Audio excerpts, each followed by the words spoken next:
Latamtootaa fi kabajamtoota daawwattoota sagantaa kana amma kan nuti argamnu magaalaa Oslo biyya Norweay fuullee ministeera haajaa alaa biyya kanaati. Asitti immoo kan isin agartan Oromoota jiraattota magaalaa Osloof naannoo isheeti. Baay'een isaanii dargaggoota, warri kaan warra maatii qabanidha, warri kaan daa'ima warra manaa qabanidha. Maal gochaa jiru? Guyyaa dheengaddaatii kaasee bakkee kana keessatti atuu waan nyaatiin, atuu waan dhugiin rakkina sabni keenya keessa jiru, hidhaa, ajjeechaa, akkasumas immoo rakkina guutummaan biyya Oromoo keessa jiru akka addunyaan beeku, akka hangaawoti biyya kanaa beekaniif jecha fuullee kanatti asuma buluu, asuma ooluu, waan nyaatanii, waan dhuganii iyyachaa jiru jechuudha. Mee kanaaf maaltu isaan kakaase? Kanarraa bu'aan argame maali? Yaadumti akkasitti mormii isaanii dhageessisuu kun eessaa dhufee isa jedhu baruudhaaf qindeessaa qophii kanaa kan ta'e dargaggoo Misgaanaan haasofsiisaa dargaggoo Misgaanaa, mee akkamittiin waan kana qindeessitan? Yaadi isaa eessaa isinii burqe? Galatoon yaada kana kakaafne dargaggoonni nuti ana fakkaatan hiriyoota koo wajjin yeroo baay'ee hiriira hawaasni waamu irratti hirmaachaa turre. Hiriiruma baaneeti galla malee lagannaa nyaataadhaan addana bulanii oolanii haala qilleensa biyya kanaa keessatti gochuun baratamaa miti. Biyya kana keessatti illee godhamee hin beeku. Har'a warri ministeerii dhimma alaa addanatti yeroo jalqabaaf ta'e nuun jedhan illeedha. Kuta'ee waan beeku waan baratame miti. Garuu dhiibbaan saba keenya irra gahaa jiru hammaachaa waan dhufeef uummata keenya bira dhaabbachuunis nus manatti gallee akkuma yeroo kaan hiriira baanee deebi'uudhaan deebii quubsaa argachuu waan hin dandeenye kanarra dhiibbaa mootummaa biyya kanarra gochuudhaafiti waliin mari'anne erga marii keenya kana immoo amma gara hojiitti finnee guyyaa lama bakkee bulleerra amma guyyaa sadaffaa buluudhaaf deemna. Bor immoo hiriira guddaa hawaasni waame gaafa dhufu isaanii wajjin gara xumuraatti geessinaa jechuudha. Eenyu fa'i kan asirratti hirmaate? Mee natti himee akkan ilaalaa jirutti haadholiin daa'ima manaa qaban jiru, dargaggooti qeerroon keessa jiru, qarreen keessa jiru, abbootiin keessa jiru. Mee natti hime eenyu fa'i eessaa dhufan hirmaattotni sagantaa kana? Asirratti kan hirmaatan Oromoota Osloodhaaf naannoo Osloo jiraatanii umuriidhaan yoo ilaalte dargaggoota umurii xixiqqaadhaa kaasanii mana 10 keessa jiranii kaasanii haga maanguddoota keessattuu dubartoota umuriin isaanii guddate warra haadha maatii ta'antu hirmaataa jira. Qarreef qeerroo naannoo kana jiraatantu hirmaataa jira. Ijoollee baay'een illee amma warri edda galgalan wajjin addana bulanii yoo gara sana deemtee ilaalte rafaa jiran warri kaan dhokatanii xixiqqoo ijoolleen dadhabaniiru beellisitti jira. Halkan taa'aa waanta bulaniif jechuudha. Halkanis taa'annee yeroo dibeetii qabaannee turre waa'ee maree yeroo maree qabaannee turre politikaan biyya keenya akkamitti deemaa jira, Oromoon eessa jira, maaliif deemuu jira waan jedhu perspektiivii dargaggoodha ilaalcha karaa poointiiviyuu dargaggoo irraatii walitti mari'achaa turre. Yaada keenya illee walii irraa turre isaaf jedhanii jiranii garuu namni addanatti hirmaate haadholii keenya qarree qeerroodhaa fi daa'imman illee addana turaniiru. Kun dhugumaan baay'ee nama boonsaa. Oromootni biyya keessa jiran, biyya alaas iddoo garaagaraa jiranii waan isin asitti gochaa jirtan kana yeroo ilaalan guddaa hamileen isaanii akka inni ol ka'u, akka itti gammadan guddaan abdii qaba. Mee kaleessa dheengaddaa kaastanii akka bakkee kana keessa turtan, galgalas ganamas akka addana bultan, akka addana ooltan natti himtee jirta. As ministeera haajaa alaa keessaati namni dhufee isin haasofsiise jira. Maal isiniin jedhan? Asitti yeroo jalqabaa kan baane amma garuu yeroo lamatti dhufanii nu quunnamanii jalqaba itti gaafatamtuu kan sekshinii gaanfa Afrikaatu bilbilaan nu quunnamte. Isheen bilbilaan nu quunnamte akka nuun addana jirru dursineetti beeksifneerra nutti bilbilte. Anarra manaan hojii hojjedha garuu waan isin naa ergitan hundumtuu na qaqqabeera nuun jette. Kanaaf immoo bor hawaasni keenya inni guddaan hiriirri inni guddaanis gaafa dhufu sa'aatii 15tti addana dhaabbattee akka nu eegdu xalaa nuun qabnuu fi yaada nuun qabnu hundumaallee harka nurraa fudhattu nutti himte garuu kana duras etuu gargara kana dhufin dookumentii tokko erginee fi turre isheedhaa fi san hundumaallee ilaaleera bor qaamaan isin dubbisa jettee waadaa nuu galte.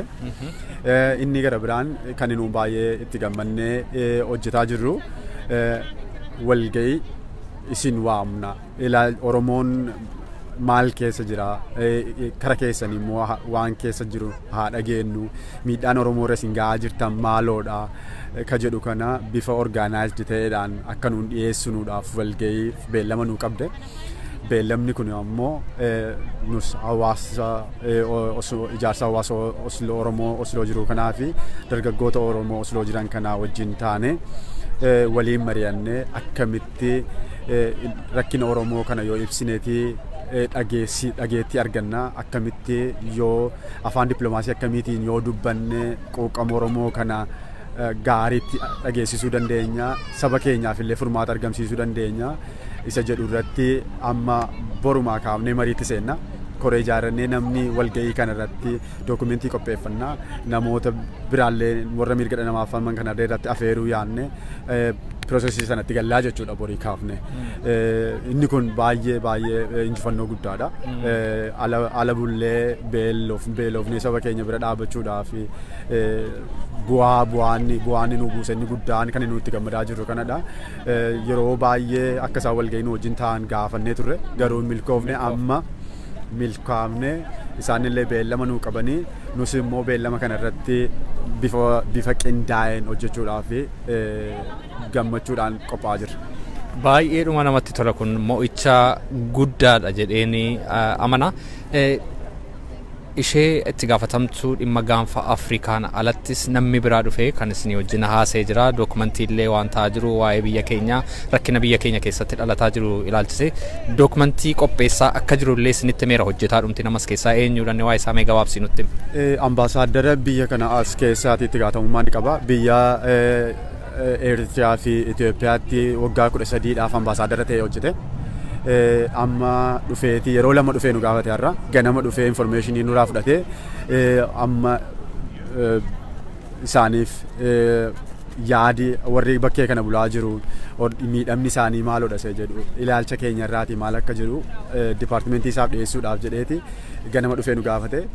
Erga ganama dhufee nu gaafate booddee isarratti hojjetaa ooleeti amma galgala kana immoo deebi'ee waan itti guuttatu barbaadu gaaffilee qabateeti dhufe gaaffii kana akkamitti ilaaltu fakkeenyaaf waa'ee mirga dhala namaa akkamitti ilaaltu Abiyyi mirga dhala namaa dhiibaa jira moo Oromoodhuma duwwaa dhiiba moo warra kaanis dhiibaa jira isa jedhu nu gaafate. Isa kana gaa hamma gaariitti itti qophoofneerra amma dandeenyu bifa gaarii qindaa'eedhumaan itti himne nuyi akka Oromootti Oromoodhuma duwwaatu rakkinni irra jira otoo hin taane rakkinni biyya Itoophiyaa keessa poolitikaan biyya Itoophiyaa keessa jiru warra nama iddoo tokkotti cuunfanii aadaa tokko afaan tokko jedhanii fi warra federaalizimii kana federaalizimii sabdaneessaa kana leellisan yookiin akka inni dhufu akka inni dimokiraatik ta'u barbaadanii fi isaan kana gidduudha wal dhibdeen kan jiru jenneeti wal dhibdee kana gaarii goone ibsuuf yaalleerra. Inni illee amma waa'ee dookumentii sana irratti pirezenteeshinii qopheessaa jira dipaartimentii isaa fi pirezenteeshinii inni qopheessaa jiru kana keessatti ilaalchi kan keenya ilaalchi Oromoon biyya Norweay keessa jiraatu kan akkam jedhu kana amma dandeenyu bifa gaarii ta'een isaaniif illee dabarsineerra yaadi keenya achi keessatti ni argama jenneeti abdii guddaarraa qabna. Kun dhugumaan mo'icha guddaadha waan hamileellee nama kaasudha. Dhimmi iddoo kanatti bakka kanatti si'a baay'ee Oromootni dhufnee hiriira nagaa baaneerraa iyyata keenyallee dhiyeessinee gadi ba'anii nurkaa fudhatanii jiru. Garuu bifa kanaan atteenshinii guddaa kennanii ilaalcha guddaa kennanii Oromoo haasofsiisanii dhimma Oromoo irratti kan isaan gurra kennan kun yeroo jalqabaaf baay'ee yeroo murteessaa natti fakkaata. Baay'ee namatti tola kuni. Kana malees immoo addana yeroo bulaa turtanii namoota darbanitti paamfileetii akkasiin hiraa jirtan argeera. Paamfileetii garaagaraa qopheessanii jirtu afaan biyya kanaatiin maal qabatee jira kun namootni maal jedhu yeroo kana namatti hirtanii nama baay'eetu immoo sin harkaa fudhate. Paampleetii baay'ee qopheessine. Paampleetii kanarratti siyaasa biyya Itoophiyaa keessa jiru keessattiyyuu erga Hacaaluun artistiin keenya beekamaa Hacaaluun ajjeefame kaasee siyaasni biyya Itoophiyaa maal akka fakkaatu bifa qindaa'een gabaabaa bifa ta'een bifa nama hawwatu dubbisuudhaaf illee nama rakkifneen afaan biyya kanaan qopheessine. Kana ammoo namoota addana keessaa hojjetan warra itti gaafatamummaa biyya Afrikaa illee hin qabne yookiin biyya biraarra dipaartimentii biyya biraarra hojjetanii nama karaarra deemuuf illee hirree Oromoon rakkina akkasitti jira. Jalqaba paampleetii sanaarraa kan inni jedhu uummatni Oromoo gargaarsa kee barbaadaa jedha. Uummatni Oromoo gaafa namni san dubbisu gaafa bananii ilaalanii suuraa nama Oromootaa fi alaabaa biyya kanaa qabuuf alaabaa keenya qabutu achirra jira. Itti dabalee keessatti poolitikaan biyya Itoophiyaa erga Hacaaluun du'e kaasee maal akka fakkaatu kaafne hidhamuu poolitikaa hooggantoota poolitikaa Jawaar Mahammad irraa kaasne hooggantoota adda bilisummaa Oromoo mana hidhaa keessa jiran Baqqalee Garbaa dabalatee waa'ee isaanii waa'ee hidhamtoota siyaasaa ibsuu fi yaalle inni gara dhumaatti kaafne waa'ee Oromoo protestis kan amma 2020tti bifa haaraadhaan deebi'e kuni maaltu kana jalqabsiisee akkamitti immoo deemaa jira galiinsaa immoo maaloodha waan jedhu bifa gabaabaa ta'een barreessinee namootaaf hiruu yaalle haga ammaatti gara 400 nama fireerra ammallee hedduminaan qopheessaa jirra borillee namootaaf hiruudhaaf deemna. Kun dhugaa dubbachuudhaaf baay'ee waan gaarii nu ta'e namni illee akkuma salphaatti informationii gaarii dhimma keenya irraatii argataa jira jechuudha. Kun wanta guddaadha. Guddaan si galateeffadha. Misgaanaa hojii guddaa hojjetaa jirtuu fi akkasumas immoo as keessatti hojii adeemaa jiru kana qindeessaa waan jirtuuf. Mee amma immoo hirmaattota mormii kana keessaati namoota tokko tokkoon darbee haasofsiisa. Dastaa'e mee naa kottu al tokko maali dhimmi iddoo kana si fidee maal gochaa jirtu iddoo kanaati mee kana nutti himi. Dhimmi iddoo kana nu fide egaa beekamaadha. Qarreen Oromoo fi guutummaatti ilmaan Oromoo biyya keenya keessa jirani baay'een bineensaan nyaatamaa jiru, baay'een ibiddaan gubachaa jiru, baay'een rasaasa mootummaadhaan du'aa jiru, baay'een gudeedamaa jiru. Eenyuufuu kan inillee mootummaa haraamuutu biyya keenya qabatee jira. Isa kanaaf saba keenyaaf sagalee taana enneetu nyaataaf hojiiyyuu lagachuudhaan iddoo kanatti guyyaa kaleessaatti qabnee walitti qabamnee jirra. Kanaaf iddoo kana jirra. Mee ati daa'ima guddistaa hojii hojjettaa itti gaafatamni manaallee sirra jira garuu atuma kun jiru immoo dhiistee waa'ee saba keetiif sagalee ta'uudhaaf mormii kee immoo dhageessisuudhaaf iddoo kana jirta. Inni kun hin ulfaatu? Ammam yoo ulfaate illee lubbuu irra hin caalu. Yoo dhabee hirriba koon dhabaa isaan immoo lubbuu dhabaa jiru. Baay'een immoo tuma akka koo mucaa isaanii guddifachuu barbaadanii mucaa xinnootu jalatti gudeedamaa jira. Mucaa xinnootu jalaa du'aa jira. Haadhatu mucaarraa du'aa jira. Ilmoon ituma akkuma ijoolleen kanaan jaallatanii ituma haadha isaanii jaallatanii haadha fuuldura isaaniitti du'aa jirti. Abbaatu fuuldura isaaniitti du'aa jira. Lammiitu hacuucamaa jira gatii ta'ee fi hacuucaan lammii sun mana sin teessisu naan jedheeti kanan ijoollee koo dhiisee hojii koo illee dhiisee jireenyi kan koo ittan deebi'asa jedhuuni ala kanatti argamu yeroo kana sagalee saba kootiin taa'edhe. Kun dhugumaan guddaa waan namatti toludha, waan nama boonsudha. Dastaa'e guddaan si galateeffadha. Mee bohaarsituu ati immoo kottume bohaarsituu baay'een keessan hin beektu jedheen abdadhaa daawwattooti sagantaa kanaa. Bohaarsituun artistii beekamtuudha. Saba Oromoo mara biratti beekamti. Bohaarsituu amma immoo addana jirtaa saba keetiif sagalee ta'uudhaa fi mormii kee dhageessisuudhaa fi daa'ima manaa qabdullee manatti dhiistee hojii kee isa mana jirullee dhiistee addana jirtaa. Mee maal dhimma addanatti si fide? Duraan dursee ani hireetannaa kennuufuu galatoomin siin jaa. Kanatti aansuun wanni arra na dirqee asitti na fide ummata keenya ummata biyya kutaa Oromoo kutaa takka keessaa ka bifa naasuun qabnee mootummaan kun duguugaa jiru ajjeesaa jiru. Kanaafuu isaaniif sagalee ta'uuf nuti arra gartee nyaata laganneeti kaasitti baanee lagannaan nyaataa tun ammoo homaa ta'ee nutti mul'atu. Nyaataaf dhugaatiin guyyaan tokko dhiifne kun guyyaan sadii dhiifne rakkoon qabu. Isaan lubbuu isaanii qaalii keessa deebii hin qabne nuuf jecha kennaa jiran, biyyaaf kennaa jiran, saba isaaniitiif kennaa jiran. Kanammoo nuti waan biraa isaanii wajji lubbuu kennuu hin dandeenyu. Isaaniif sagalee taanee biyya keessa jiru sanatti iyya dabarsinee gartee sagalee isaaniif taanee isaan cinaa dhaabbachuu nuti sagaleen gargaara lubbuu kennuu waan carraa san hin qabneef jecha asitti baanee qonqollee lagannee dalagallee dhiifnee dargaggoon keenyas shamarran keenyas haawwonis nutis as bultiif murteeffannee dhufnee hanga guyyaa sadiitti nyaannu jennee lagannee jirra. Guyyaa sadeen kun qofti murteessaadhaa miti itti fufaa fuulduras hanga gaafiin Oromoo deebitutti lagannaa kana qofa qabsoon itti fufaa. Kanaaf asitti baanee jaarra. Guddaan si galateeffadha bohaarsitu. Mee saba keenya gidiraa garaagaraa keessa jiru rakkina keessa jiru biyyaa mootummaan gidirsaa jirtuun maali dhaamsati qabdu? Qeerroo biyya keessaati immoo haqaaf falmachaa jiruuf maali ergaati qabdu mee? Galatoomii gaafuma keessa kiyya na gubaa jirtu na gaafatte gaafin tuni yeroo cufa afiifuuf gaafachaatiin jira. Bifa kamiinin carraa akkamii argadheetiin uummata kiyyaaf dhaamsa dabarsa kaniin juu waan na dhagamu na gaafatte ani dhaamsan qeerroo biyya keessa jirtuuf dabarsu. Qeeroofi qarree biyya keessa jirtuun qabsoo walirraan cinne tagodhaa jirtan isin lubbuu teessan qaalii nuuf dabarsanii kennitan. Nuti immoo yaadanis qabeenyanis waa hundaan isin cina jirraa rakkina yerootiif hin jilbifatinaadha itti fufaan ja'an. Maaliif haalli kun ni dabra, haalli yeroo salphinni arra keessa jiru kun ni dabra. Arra gartee khadiina wajji dhaabbatee ummaan Oromoo obboleeyyan isaa fixu kunis hamilee isaanii cabsuun qabu. Jabaannee irra baattanii irra caaltanii obsaan itti fufuu qabdan ka walirraan cinne. Amma fakkeenyaaf biyya keessa dubartootatu hiriira bahaa jira. Amma yeroo har'aatan dubartoota bahaa jira. Dubartoonni kun ammoo amma qeerroo bira kutee wanni Oromoo guutuu warra biyya jiruuf dabarsu bifa kanaan ni ulfaata. Bifa ammatti deemaa jiru kanaan Oromoon hoguu tokko ka'ee tokko taa'u awwadaay fincila dura dhoose. Dubartoota awwadaay fincila dura dhoose.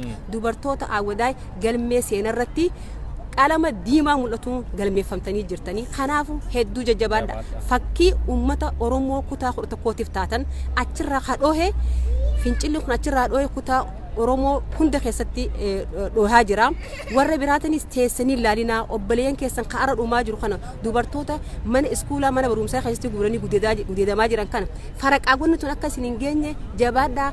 Humna takkaan bakka takka kaa'anii Oromoon kutaa 11 keessa jirtu dubartoonni kun bakka takka kaa'anii akka fincila kan itti fufaniin dhaamsa dabarsaa fi warri hin ka'inis walirratti ilaalinaa ka'aa wal cinaa dhaabbadhaan ja'an humna takkaan.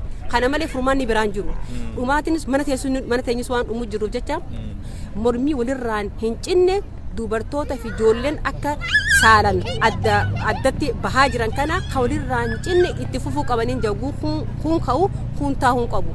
Kanaatu gabrummaa nurratti dheeressitu jira.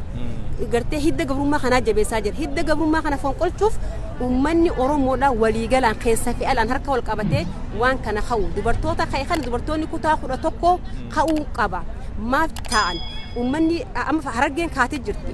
Ummanni awwadaa irraa akkasitti amma magaalaa adda addaa kaleessa ka'aa jira, arra ka'aa jira. Ummanni biraatis Arsii, Baalee, Wallagga, Shawaa, Boorana kutaan Oromoo 11 ka'uu qabdi. Dubartoota kunniin dabarsu rabbumaa jaati kaa wal cinaa dhaabbadhaa humna waliif taha. Hogguu kaan humna isaa laaffise kaani kuta, kaan humna laaffise kaani kuta. Kun ta'uu qabu humna takkaan dinnee fincillee jaati humna takkaan kaa mallattoo diddaa gabrummaa kirista humna takkaan kaati fincilaan jaan akkasumallee furmaani takkaan dhufu kun dhumee kun dabra kanumaan dhaamaaf. Guddaan si galateeffadha artiist bohaarsituu. Egaa walitti deebinaa yeroo biraa immoo akkuma kana dhaamsa saba keetiif qabdu akkuma kana dabarsita jedheen abdadha. Guddaa galatoom. Egaa jaallatamtootaa fi kabajamtoota daawwattoota sagantaa kanaa sagantaan laguu nyaataaf dhugaatii kan ittiin Oromoon naannoo Oslootiif Osloo alaas irratti mormii isaa dhageessisaa jiru warra biyya keessaa miidhamaniif rakkina biyya keessa jiruuf sagalee ta'uudhaaf kan inni addanatti gochaa jiru hamma guyyaa boriitti itti fufa. Guyyaa borii immoo hawaasa Oslootiif naannoo isaatiin kan qophaa'ee hiriira guddaatu jira. Hiriirri sun naannoo paarlaamaa biyya Norweeyitti jalqabeetu addanatti xumurama. Kanas duukaa buunee isinii gabaasuudhaaf yaalii goonaa. Qophii kanaa kan isinii qopheesse immoo ana Roobsan Makkootii guddaan isin galateeffadha.